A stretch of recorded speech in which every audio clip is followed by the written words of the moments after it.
Balasore rail हादसे के बाद रेलवे को आया होश। देश भर में सिग्नलिंग सिस्टम का होगा ऑडिट। बालासोर ट्रेन एक्सीडेंट 2 जून को शाम 7 बजे कोरोमंडल एक्सप्रेस पहले से खड़ी मालगाड़ी से टकरा गई थी और उसके अधिकतर डिब्बे पटरी से उतर गए थे। कोरोमंडल एक्सप्रेस के कुछ डिब्बे बेंगलुरु हावड़ा एक्सप्रेस के आखिर के कुछ डिब्बों से टकरा गए थे, जो उसी समय वहां से विपरीत दिशा से गुजर रही थी। ट्रेन एक्सीडेंट ओडिशा के बालासोर में रेल हादसे के बाद रेलवे एक्टिव मोड में आ गया है। रेल मंत्रालय ने पूरे देश के सिग्नलिंग सिस्टम का ऑडिट कराने का फैसला किया है। रेलवे बोर्ड ने सभी महाप्रबंधकों को आदेश दिया है कि जांच कर 14 जून तक रिपोर्ट सौंपें। आदेश में कहा गया है कि रेलवे स्टेशनों पर लगे हाउसिंग सिग्नलिंग उपकरणों की जांच होनी चाहिए।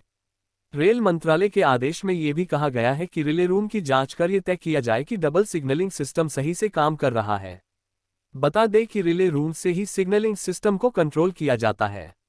बालासोर में शुक्रवार को हुए हादसे में 250 से ज्यादा लोगों की मौत हो गई और 1000 से अधिक यात्री घायल हो गए।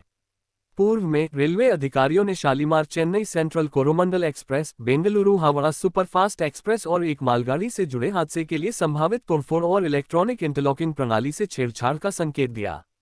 सभी जोन के महाप्रबंधकों को लिखे पत्र में रेलवे बोर्ड ने निर्देश दिया है कि स्टेशन की सीमा के भीतर सिग्नलिंग उपकरण की सभी गुमटी पर विशेष ध्यान देने के साथ एक सुरक्षा अभियान तुरंत शुरू किया जाना चाहिए।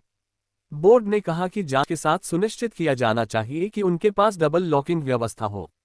बोर्ड ने कहा कि स्टेशनों के सभी रिले रूम की जांच की जानी चाहिए और डबल लॉकिंग व्यवस्था का समुचित कार्य सुनिश्चित किया जाना चाहिए।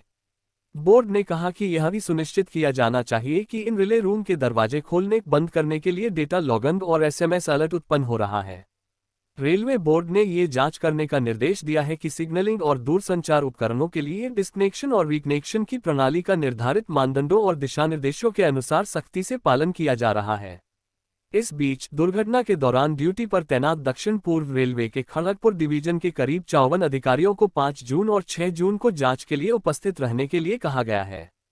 बोर्ड ने बिना ड्यूटी वाले उन रेलवे अधिकारियों को भी तलब किया है जो दोनों में से किसी ट्रेन में सवार थे और ऐसे अधिकारी जो दुर्घटना स्थल पर पहले पहुंचे थे। हादसे के बाद गुजरी पहली ट्रेन।